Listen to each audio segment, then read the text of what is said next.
So there was a recent study released that showed that AI is not very good at estimating how many calories are on a plate of food when you take a photo of it. And I'm not entirely sure why we expected it to be good at that, because there simply isn't enough information provided, even if we had a model that had, perfect knowledge. It's like asking you, if John bought 10 apples, how many apples did Jane buy?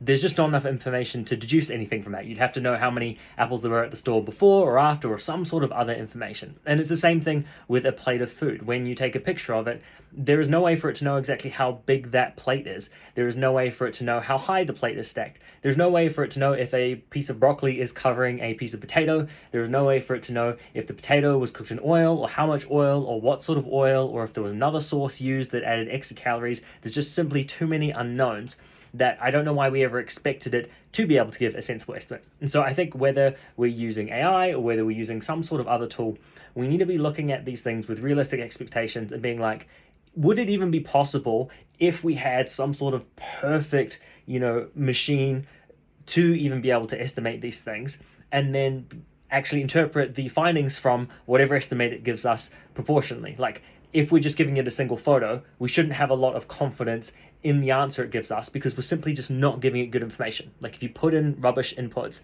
you're going to get rubbish outputs. I don't think it should be a surprise to anyone.